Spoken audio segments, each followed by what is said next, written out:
There's a note left and our daughter's gone. A note was left and your daughter is gone? How old is your daughter? 6 years old. She's gone. 6 years old. Many speculating that her father, mother, brother, or all three were involved in her killing. It said, "We have your daughter." I hoped that she was still okay, but I could tell that she probably wasn't. Do you have any secrets, do you think? I probably do, but I don't remember them. Yeah. If I did remember any, I don't think I'd tell you. What do you think happened? I know what happened. A convicted has written incriminating letters.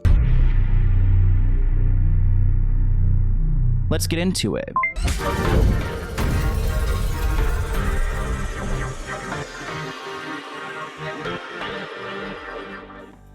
Hey everyone, if you're looking to take your business to the next level, Shopify is the ultimate partner you need. Whether you're just starting out or already hitting those million order milestones, Shopify has everything you need to grow, from an all-in-one e-commerce platform to an in-person POS system. Shopify helps you sell everywhere. Plus, with Shopify Magic, their AI-powered all-star, you can turn browsers into buyers more effortlessly than ever. But that's not all. Shopify powers 10% of all e-commerce in the US. Sign up for a $1 per month trial period at shopify.com/Sloan. That's shopify.com/Sloan, all lowercase. Don't miss out on this opportunity to grow your business with Shopify. Welcome back to the Let's Get Into It podcast. Today we're taking a deep dive into the death of JonBenét Ramsey. When I started investigating the murder of this 6-year-old girl, I was overwhelmed by all the information out there. So I decided to break this podcast into 3 segments. We're going to start off by talking about the case details, everything the police have reported, and that sketchy 911 call. Then we're going to move on to the family, especially that brother, and the possibility of them being involved or an intruder breaking in. And then finally, we've got to talk about the conspiracies, because there are some wild conspiracies out there. Remember, this case is unsolved. We don't know who murdered JonBenét Ramsey, so there have been plenty of time for people to go on the internet and to speculate whether JonBenét Ramsey is Katy Perry or if she was sold off to Epstein. Let's start off by talking about the case details. It was a Christmas tragedy because the day after Christmas in 1996, JonBenét Ramsey was reported missing. Now, JonBenét comes from a wealthy household. Her parents are rich, they're attractive. JonBenét was not only a kindergartner, which is so sad to imagine she was killed at such a young age, but also a child beauty queen, which makes me question. I mean, back in 1996, the internet wasn't like in full force, like along with social media. Of course, there were predators out there, and I feel like a child beauty pageant, a beauty queen, is that how these creeps used to get to their victims back then? I mean, when this became a story, the media took these glamour shots of JonBenét, plastered them everywhere, and it was a sensation because people could not imagine a monster going after this little girl and then not even being caught. Let's go back to December 26, 1996, where JonBenét was murdered. Her mother, Patsy, called 911 at 5:52 a.m. to report her daughter missing from the home. JonBenét lived with her mother, Patsy, her father, John, and her brother, Burke. Burke was only 9 years old at this time, so like, his little sister, they just had Christmas. They're probably all still so excited, and they're probably on like vacation if they're even going to school. I mean, they said kindergartner, so she was in school at this point. They're all back home. The family is home. Patsy wakes up and she makes this 911 call, and I want you guys to listen to it very closely. 911 emergency. Police. What's going on? 515th Street. What's going on there, ma'am? We have a kidnapping. Hi, please. Explain to me what's going on, okay? There's a note left and our daughter's gone. A note was left and your daughter is gone? How old is your daughter? 6 years old. She's gone. 6 years old. How long ago was this? I don't know. I just found the note. And my daughter's dead. Okay, what's your name? Are you Katy Ramsey? I'm the mother. Oh my God. Please. I'm sending an officer over, okay? Please. Do you know how long she's been gone? No, I don't. Please, we just got out. Is she right here? Oh my God, please. So we all heard Patsy bring up this note, which we will get into, but I think her reaction is pretty valid. I mean, it's definitely dramatized, but like knowing myself, I mean, if my dog had gotten loose and lost and there's a way for me to call, I probably would sound that way too. So I'm as a drama king, something I will, not proudly claim, but I will acknowledge. But it's something I would react to in the same manner, especially seeing this note. So it's not even like, oh, my daughter's oddly missing. We've got this mysterious note to go along with it. Patsy, a former pageant queen herself, told authorities she found a handwritten ransom note on the stairs demanding $118,000, which is interesting because that amount looked familiar to Patsy. It's the exact amount of money that her husband had earned as a bonus. So how convenient. This person, whoever wrote this note, must have known this money was coming in. Let's read this note together. Mr. Ramsey, listen carefully. We are a group of individuals that represent a small foreign faction. We respect your business, but not the country it serves. At this time, we have your daughter in our possession. She is safe and unharmed, and if you want her to see 1997, you must follow our instructions in this letter. You will withdraw $118,000 from your account. $100,000 will be in $100 bills, and the remaining $18,000 in $20 bills. Make sure that you bring an adequate size attached to the bank. When you get home, you will put the money in a brown paper bag. I'll call you between 8 and 10 a.m. tomorrow to instruct you on delivery. The delivery will be exhausting, so I advise you to be rested. If we monitor you getting the money early, we might call you to arrange an earlier delivery of the money and hence an earlier pickup of your daughter. Now this straight up sounds like organized crime. Any deviation of my instructions will result in the immediate execution of your daughter. You will also be denied her remains for a proper burial. The two gentlemen watching over your daughter do not particularly like you, so I advise you not to provoke them. Speaking to anyone about your situation, such as police or FBI, will result in your daughter being beheaded. If we catch you talking to a stray dog, she dies. If you alert bank authorities, she dies. If the money is in any way marked or tampered with, she dies. You can try to deceive us, but be warned, we are familiar with law enforcement countermeasures and tactics. You stand a 99% chance of killing your daughter if you try to outsmart us, follow our instructions, and you stand a 100% chance of getting her back. You and your family are under constant scrutiny as well as the authorities. Don't try to grow a brain, John. You are not the only fat cat around, so don't think that killing will be difficult. Don't underestimate us, John. Use that good southern common sense of yours. It's up to you now, John. Victory. SBTC. Clearly the note is disturbing. There are so many factors to it, so much information here to analyze, but I mean, my first take is that these people are very organized. If they are organized at all, they're very vindictive and they do not like John. And it looks like they also are trying to play some money game with him by involving his daughter, which is just so horrific. I can't imagine how her last moments would feel. Here's a clip of Patricia talking a little bit about that moment, realizing her daughter was missing. I couldn't read the whole thing. I just gotten up. We were it was the day after Christmas, and we were going to go visiting. And it was quite early in the morning, and I'd gotten dressed and was on my way to the kitchen to make some coffee. And we have a back staircase from the bedroom areas, and I always come down that staircase, and I'm usually the first one down. The note was lying across the 3 pages across the run of one of the stairs, dimly lit, because it was very early in the morning. And I started to read it, and it was addressed to John. It said, "We have your daughter." It just wasn't registering. I don't know if I got any further than that. Now, I can understand why Patsy is in this state of shock. I mean, her daughter is gone. She got this letter. I totally understand that half awake feeling. I mean, I've even gotten like, you know, those text messages in the morning where you're like half awake. You're like, oh, I can barely respond. But then you do. And then a couple hours later, you're like, damn, what was I thinking? Or, you know, you just don't even have your head in the right space. So I feel like reading like your daughter's gone, maybe connecting that your daughter is gone by checking, it would lead to probably a 911 call. I don't think I would have time to really even think about like what they're saying, don't contact authorities and such, because I would go into that immediate shock, immediate like, let's figure out where she could be. Now, despite an initial search on the house, JonBenét's body wasn't found until after 1 p.m. by her father, after police asked him to sweep the home again. She had been beaten and strangled. Now, the crime scene was initially treated as a kidnapping, not a murder. Multiple people were in and out of the house, and there wasn't any intention to preserve the scene. So, like, you know, thumbprints, if possibly like she fought back and had scratched this person and like they had bled. Like, no, there's going to be not an easy way to determine like what is evidence and what's not evidence when we had people in and out and in and out, and now her body's in the basement. How does that happen? In the days after the murders, JonBenét's family willingly submitted DNA samples to investigators. A CBI report completed on the 15th of January 2007,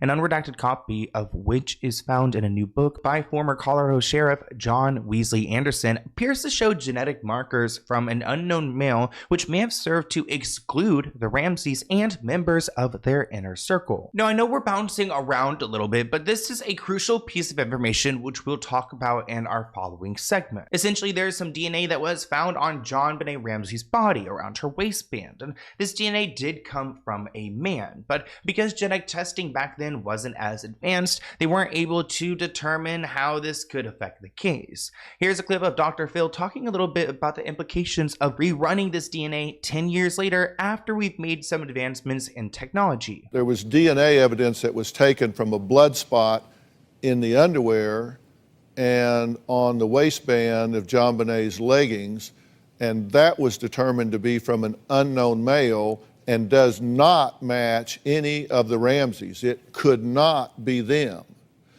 Then there was touch DNA, which was tested in 2008. The technology did not exist to test for touch DNA back when the crime actually committed. That technology wasn't available and wasn't tested for until 2008. Before we get ahead of ourselves, let me take you back to 1996 to the days following JonBenét's body being found. Now, on the 29th of December 1996, the family flew to their former hometown of Atlanta. JonBenét's body was laid to rest in Georgia on New Year's Eve. Her grave is right beside that of her older half-sister Elizabeth, who unfortunately died in a car accident in 1992, which would have been when JonBenét was just 2 years old. So this family has gone through a lot of tragedy. The parents decide to speak on New Year's Day 1997, starting this year without their daughter, and with a public interview on CNN. At the time, local police were ensuring the community that there was no killer at large, which is bizarre to think about. This girl was just brutally murdered, but there's no killer out there. Then how would the girl be brutally murdered? Patsy disagreed, saying there is a killer on the loose. If I were a resident of Boulder, I would tell my friends to keep your babies close to you. There's someone out there. Patsy continued, America is suffering because they have lost faith in the American family. We are Christian, God-fearing family. We love our children. We would do anything for our children. But their interview was not well received by the police, who sent 5 detectives to Atlanta.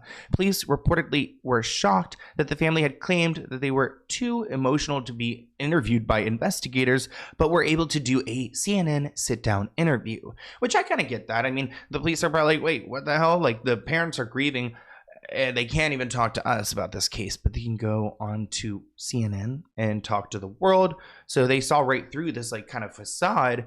And again, I mean, the parents are going through something really intense. Maybe they're not thinking the most clearly, but I also can't imagine not working with police to try to figure out who this man is. I mean, clearly they are going after John in particular. So if they're going after John, then would they go after their son? It just seems like there's a lack of concern by not cooperating with police. Though I am someone that can acknowledge that there are a bunch of agencies out there that are corrupt, and if this letter was accurate and they are familiar with law enforcement, then maybe the police aren't going to be helpful. Here's a clip from their interview with CNN.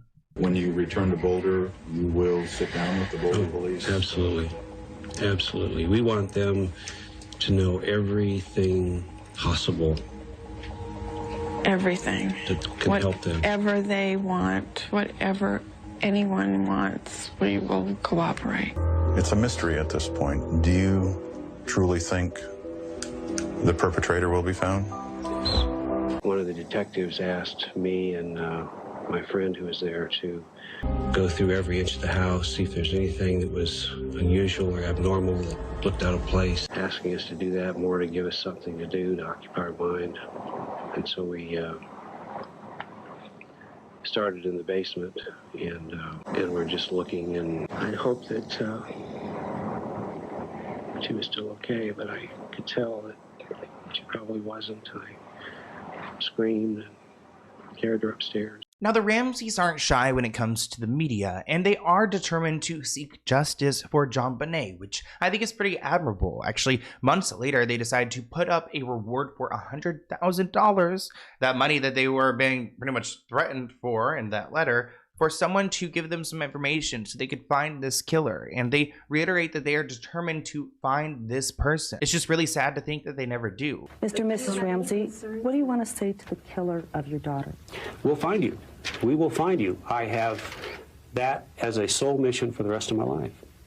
Mrs. Ramsey? Likewise, the police and investigators have assured us that this is a case which can be solved.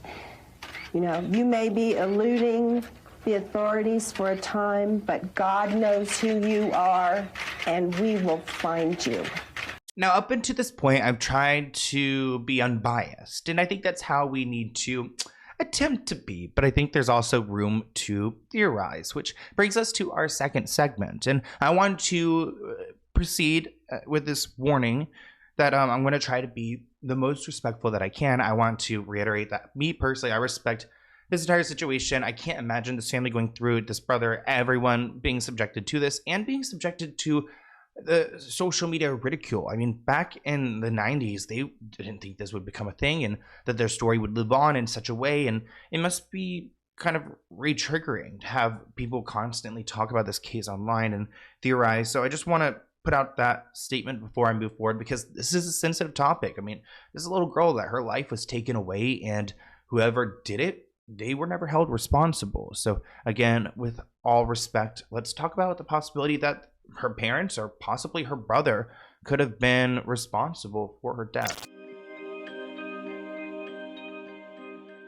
Again, this is a theory. There are two main theories for who's responsible for her death. Her murder was either committed by a family member or by an unknown intruder. Early coverage of the case suggested a link between JonBenét's death and her involvement in beauty pageants. Essentially, there was this narrative that her killer was probably an intruder who was interested in children, a pervert, and went to seek her out. But there are some really morbid and horrific theories involving this family. It's almost hard for me to even talk about them. There is so much speculation. I mean, there are theories for almost every family member in this household. John Ramsey was supposedly harming his daughter physically and then had killed her. Some people think that maybe Patsy had beat JonBenét to death in rage after the little girl wet the bed. Some even speculate that the parents worked together to protect the real murderer, who was their 9-year-old son, Burke. But some of these theories started to materialize because in 1999, a Colorado grand jury voted to indict John and Patsy Ramsey on 2 counts of child abuse and obstruction of a murder investigation. Ultimately, the district attorney refused to prosecute, citing a lack of evidence. Prior to that 1999 situation, there was a moment in April 1997 where the Boulder's district attorney's office labeled Patsy and John as the main targets of their investigation. The previous month, a handwriting analysis had ruled John out as the person who wrote the ransom note, but did not rule Patsy out. The parents did not sit down formally with investigators until the 30th of April, which, keep in mind, she had been killed on the 26th of December. And it looks like they held a press conference to announce their innocence soon after. Now, we didn't get JonBenét's autopsy until July 1997, which is a while after, but I'm not too surprised because this case was so sensationalized and because it's pretty much an open investigation. The coroner found a deep ligature around the victim's neck and another around her right wrist,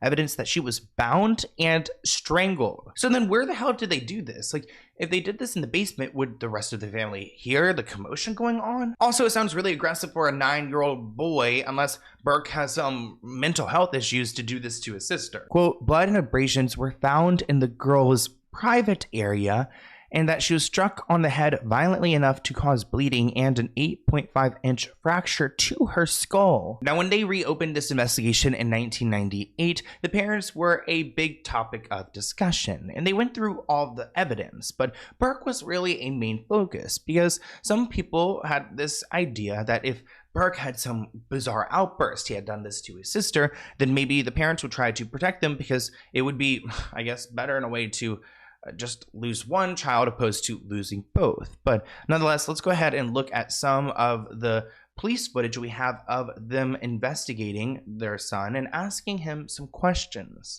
So do you feel like you're pretty safe? Yeah. Yeah? You ever worry about it? Not really. No? I'm just playing my Nintendo. Yeah. Any secrets, do you think? I probably do, but I don't really remember them. Yeah. And if I did remember any, I don't think I'd tell you. Why not? I'm a good person to tell secrets too. Because they're secrets. That's true. You know, parents are sometimes crying. Yeah. But I'm basically just going on with my life. What do you think happened? I know what happened. I mean, when she got killed. How do you think that happened? I think that someone took her very quietly and took a knife out. You know, or something like that. Mm-hmm. Do you think that's how she died? Or maybe a hammer in the head, maybe. So what did your parents tell you about your sister dying? My dad said, JonBenét's in heaven now. Mm-hmm. Just kind of burst into tears. How are you dealing with it now? I kind of forget about it because. Okay, hold on. We need to pause. It's a. I thought I was not me trying to like be nice to the little boy. Lock him up. What is going on here? It's giving major serial killer. Maybe it's a numb child trying to cope. But I mean, comment below. I'm not trying to be insensitive, guys. It's not a joke, but geez, like I just can't imagine like. It's not even like a lack of emotion. It's like his way of like coming to terms with it. Like, oh, I'm just moving on with my life. Oh, she probably was stabbed like this or hit in the head like this. Like, boy, what do you know? Just going. You're just playing your video games all the time. Go, go, go, go. Now, we didn't get much out of this case in 1999. In October, it was dismissed. There was not sufficient evidence, and it looks like Burke was ruled out as a suspect. Despite the Ramseys being preoccupied with all of these cases, they did find some time to write a book. In the year 2000, they released a book to proclaim their innocence. It's titled The Death of Innocence, and it gave a sit-down interview to Barbara Walters. They maintain that there's no one from their family who's responsible for killing JonBenét. But then it makes me question, why did investigators like stop? Why didn't they go and find who actually did this? What's the connection to your workplace? In 2006, Patsy unfortunately died of cancer. That same year, this case started making headlines because a teacher named John Mark Carr confessed to murdering her daughter. He said that he had killed JonBenét Ramsey. And there's a lot of people out there who try to claim that they are a killer or possibly, a missing child who has now been brought into a new life, or, they try to claim titles when it comes to cases like this, and this guy was a phony. The DNA did not match. Just a creepy teacher who wanted to act like he was responsible for this, which I'm like, okay, hide your kids, let's evacuate the school, let's get this guy away from children. Remember in 2007 and 2008, Dr. Phil told us about how they went on to retest this DNA. And by retesting this DNA, they were able to clear the Ramsey family. So no, the brother did not do this, even though he's creepy as hell. He's definitely getting my Creep of the Week award. The dad and the mom, they're all innocent, so they weren't responsible here. And this was big for the family because really up until then, everyone speculated that they had something to do with it. I mean, I still can't get over the fact that this letter brought up this amount of money that he had gotten in a bonus. Like, where's the connection there? How would this person know this? Now in 2015, John Ramsey sat down with Barbara Walters again to revisit the case. The following year, his son Burke gave a televised interview to Dr. Phil and went on to proclaim his innocence. With many speculating that her father, mother, brother, or all three were involved in her killing. Tonight, her brother Burke speaks after 20 years of silence about that painful saga. I remember the casket was small and her eyes were closed. I think one of her eyes was a little bit droopy or something. I thought that was weird. A lot of sadness. I don't think I really fully grasped. Oh, hell no. He grew up weird too, huh? After this, I won't see her again. The next thing I remember, my dad came and told me JonBenét's in heaven now, and he started crying. Then I started crying. Did you hit your sister over the head with a baseball bat or a flashlight? Absolutely not. I mean, I didn't know if there's some bad guy downstairs and my dad was chasing off with a gun. Everyone looks at the interview of Burke and thinks, why is this young man smiling? I don't see a smile as much as I see a smile. I see some wandering eyes. I'm sus. Oh no. I'm like uncomfortable now.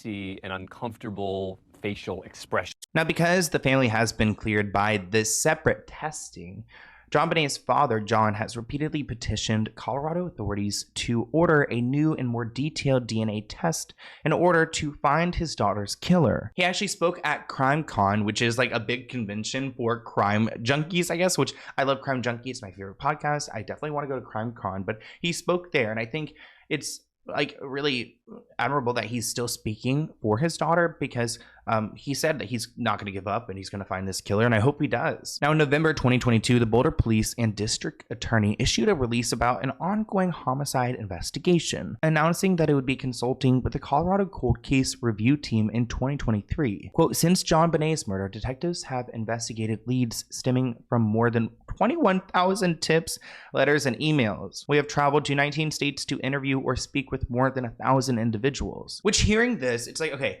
yes, we want investigators to do due diligence, but this is what happens when a case is so publicized. There's so many people with opinions. There are mentally ill people out here claiming that they're involved. There's so much information that I can understand why like an investigator who's running off of like state funding would be like, how the hell do I even begin to go through this? They continued, the amount of DNA evidence available for analysis is extremely small and complex. The sample could, in whole or in part, be consumed by DNA testing. In collaboration with the CBI and FBI, there have been several discussions with private DNA labs about the viability of continued testing of DNA recovered from the crime scene and genetic genealogy analysis. Whenever there is a proven technology that can reliably test forensic samples consistent with the samples available in this case, additional analysis will be conducted. Which I hear this excuse, or I guess not this excuse, but I hear this reasoning in plenty of cases, because you don't want to destroy your chances of ever testing it. I mean, imagine we go on and we risk the test now this year, and then 3 years later, it's like super easy to go back and to test these things and to figure out who they are, and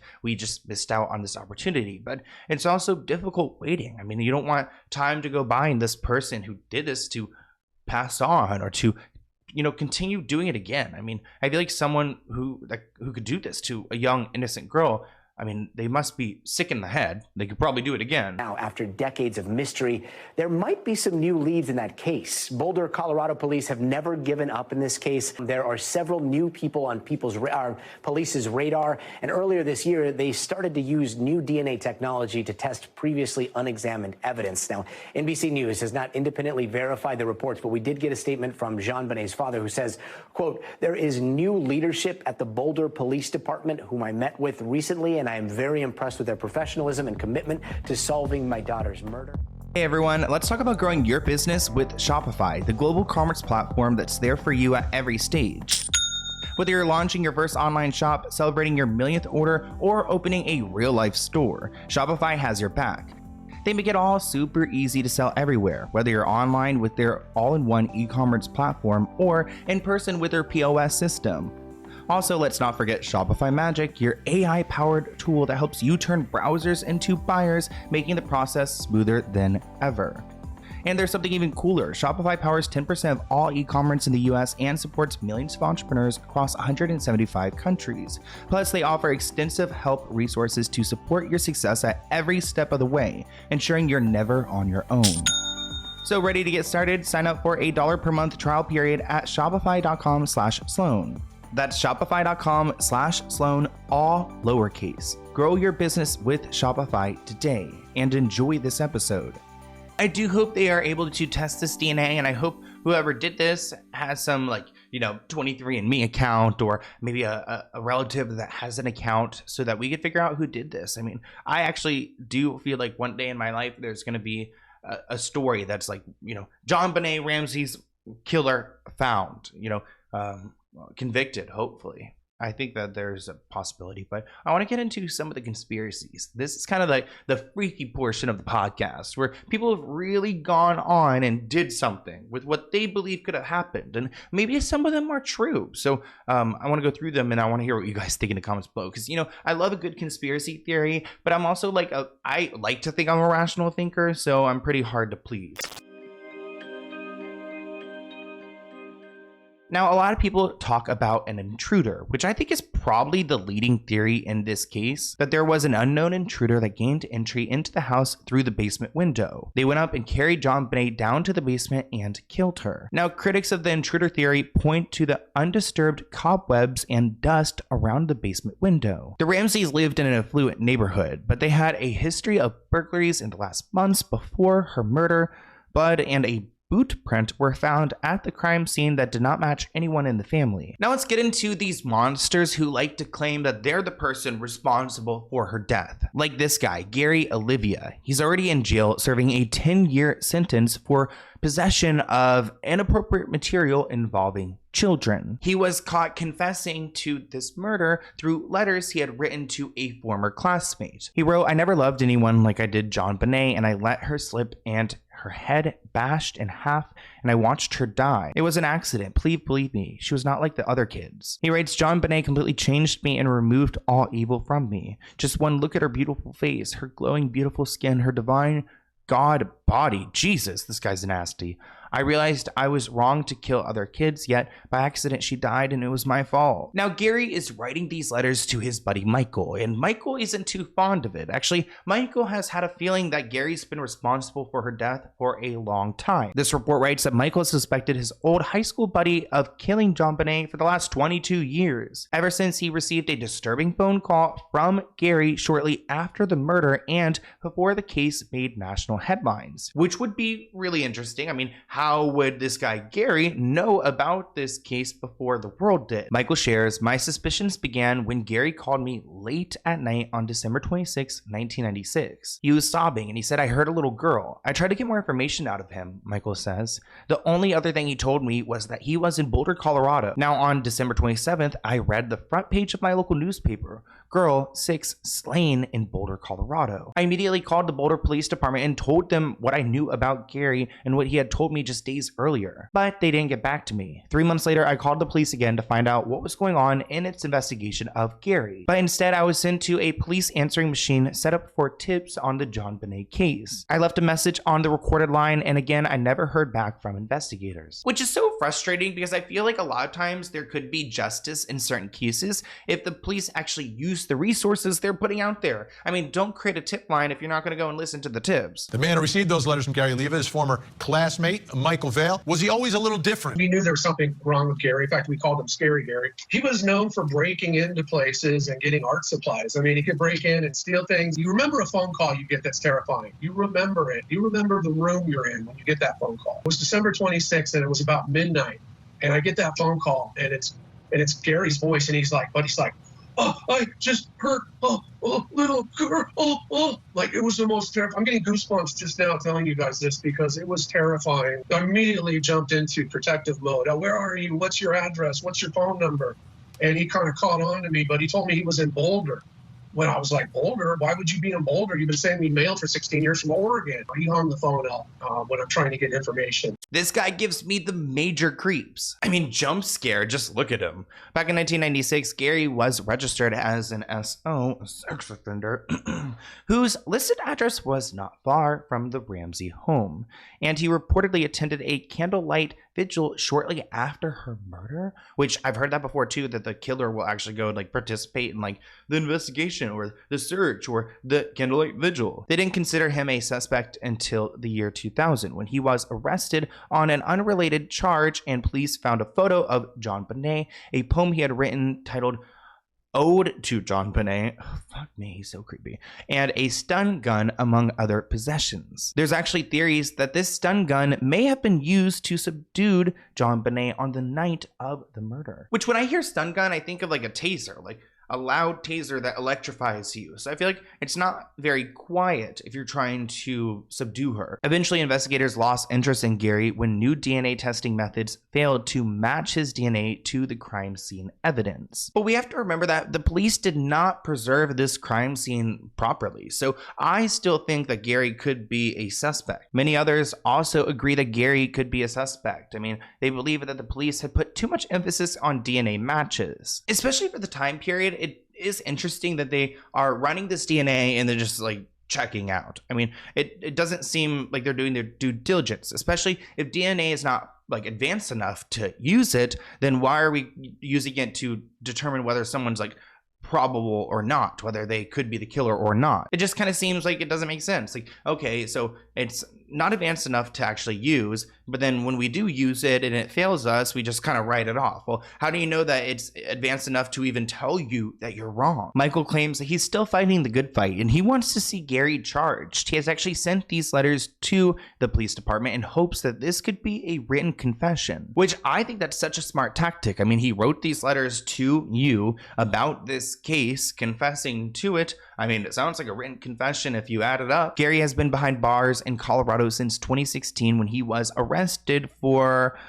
having inappropriate content of children. This guy's like the worst type of person that could exist on the face of the earth. Gary wrote a letter to Michael saying, "I pleaded guilty to the murder of JonBenét as well as countless charges of assaults and harm against many children. There were various agreements made by me and the court which I signed many pages." Now, this is an absolute lie. He never actually came to such plea agreement. But there does seem to be a long obsession that Gary has with JonBenét Ramsey, and that to me is like enough of a red flag to continue to consider him. I mean, I think it's different if there's like a creepy guy that is obsessed with her who kind of got introduced to the case through the media, but the fact that this guy was aware of her death before everyone else was, I think that that's right there. Like, I mean, can someone explain that? How would he even know to go and tell Michael that he had done something wrong to a girl in Boulder, Colorado? A convicted has written incriminating letters. His name is Gary Oliva. He likes pictures of little kids, child. We know that for a fact, okay? So that gets him into the, into the sphere of people who could potentially be responsible for all this.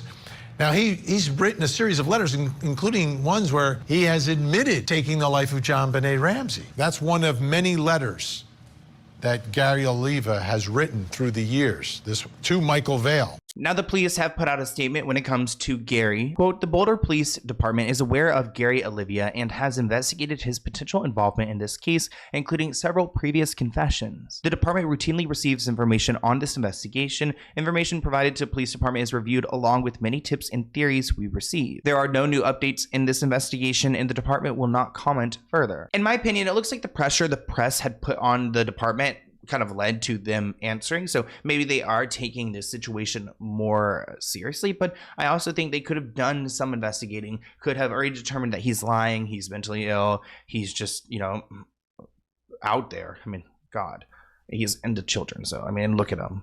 Jeez. So maybe they have information that shows that Gary Oliva isn't responsible, which I kind of doubt, but I could see them withholding this just in case he is responsible. They don't want to put out a statement clearing him and then embarrassingly having to acknowledge that they were wrong. Now let's get into those conspiracies that live on the internet and that will probably end up dying on the internet as well. Like that some people think that Katy Perry is JonBenét Ramsey. I mean, the fact that her body was found, I just don't quite understand how this could be true. They write, JonBenét Ramsey was not killed that night. She was kidnapped. Her parents staged her death and she later resurfaced as Katy Perry in 2008 with the song I Kissed a Girl. Really? Isn't Katy Perry also older than 1990s? Oh no, I guess she'd be 6 years old in 1986. Okay, so then she would have been born in 1990. But I thought Katy Perry, I guess she is 34. Huh. Their evidence includes the fact that I guess they look alike. Katy Perry and JonBenét have a resemblance. One YouTuber went to great lengths to prove the similarities in their eyebrows, which mean they must be the same person. I mean, really, there's a lot of people who look alike. But a different YouTuber points out one of the lines in Katy Perry's memoir. She wrote in reference to writing songs at an early age, saying, Not that I was one of those stage kids. There was no JonBenét Ramsey inside of me waiting to burst out. Now, if she was really JonBenét, then why would she make this reference? Well, according to the YouTuber, the Illuminati always puts its clues out in plain sight. So there, I guess she's trying to allude and like to hint that she could actually be this young girl. So it seems like this conspiracy started from a YouTube channel. So that's where they birthed this idea that Katy Perry is JonBenét Ramsey. But the story eventually gained enough traction for entertainment news sites to start covering it in February 2016, and Katy Perry even referenced it at the VMAs that year. Blink twice if you're really JonBenét Ramsey. Wait, no, that's not real. I knew it. I'm taking it to TMZ. You need the money or something? I mean, come on. The theory is that JonBenét Ramsey's family actually faked her death to get her out of Patrick's because she was being stalked by Schmiles. Then she was groomed to become Katy Perry. Okay, here are their faces meshed together. I mean, it looks exactly alike. I'm not gonna lie, it looks exactly alike. Here's JonBenét's parents and Katy Perry's parents. They look alike. I mean, mama look a little skinny and daddy ain't got no hair, but they look like they could be the same person. They do look like they could be the same person. Then somebody else said, check the eyebrows. The eyebrows do look similar. What the big butt is, did they find the body? And she had an autopsy and all that. The real conspiracy is how Katy Perry been famous this long. That's what I'm saying. Like, we have a body and Katy Perry has a past. Now, I'm not saying she's not part of the Illuminati. Let's just not even go there. That's a whole other video. But Katy Perry had a Christian pop album. Her name's Katie Hudson. She released her music in 2001 when she was 17. JonBenét would have been 11 years old. Please. It's also not like Katy Perry just appeared out of nowhere. Again, she was a Christian pop singer until she became whatever you want to call her now, a pop singer. She's a pop singer. But there's darker conspiracies out there, one that involves Epstein. Now, a woman who closely resembles Epstein's sidekick, Ghislaine Maxwell, was seen in the background of what was supposedly the last photo of JonBenét Ramsey alive. The theory received a great deal of traction on TikTok, where the image supposedly showing Ghislaine Maxwell in the background was sometimes shared with the hashtag peace. We have to be careful with some of the things we say here on YouTube, but here's the image that went viral. Now, this photo is not the last known image of JonBenét Ramsey. It is in fact a genuine photo of her. But the theory was given credence when the internet detectives sleuthed that Ghislaine Maxwell and the Ramsey family were both repped by the same law firm, a Denver-based firm, Haddon, Morgan, and Foreman. And for whatever reason, it looks like this law firm likes to represent sketchy people. I'm talking Harvey Weinstein, Charlie Sheen, so I don't know why the Ramsey family needs this kind of representation. I'm like 99% sure it's her. So back when the case was happening, the family hired a law firm to protect themselves. This is the law firm they hired. And guess which law firm Ghislaine Maxwell is currently using? This law firm. And I get it could be a coincidence, but still, it's kind of weird. And then as soon as his wife passed away in 2006, John Ramsey began dating, drumroll, Beth Holloway. Her daughter Natalie Holloway, she disappeared many years ago, and she's believed to be trafficked by many people. And guess which law firm Beth Holloway was using? Now, this conspiracy has gone mainstream because an A&E documentary called Hunting JonBenét's Killer actually brought up this theory with Ghislaine Maxwell, but there's, again, zero evidence. So I feel like it kind of like sensationalizes this like case opposed to like honing in on the facts. Like, let's talk about Gary. Let's not talk about the Epstein. Though I do think it's weird that they have the same law firm. Like, let's note it, but I don't think it's something we could lead with, especially when we do have the body. Because Epstein is such a tragic, nasty, disgusting person, and his entire entity and everything involved with him, there's a lot of conspiracies, and I can see why JonBenét gets wrapped up into it, especially when there's any kind of overlapping, even if it's a law firm, even if there's like a 20-year span between them. But nonetheless, we need to focus on the facts, and I think that it's really disheartening that we don't have any answers, and I do hope that the family lives to see some kind of justice. But I want to hear what you guys think of this podcast episode in the comments below. You guys really enjoyed the Exposing Oprah podcast. Thank you so much for tuning in for that. If you're new to the Let's Get Into It podcast, I post new podcast episodes every single week, so check them out. And I have an email, sloanwellknown@gmail.com, if you have any other topics you want me to dive into. So I hope you enjoyed this week's episode, and I'll see you in next week's in a week. Bye, guys. Oh.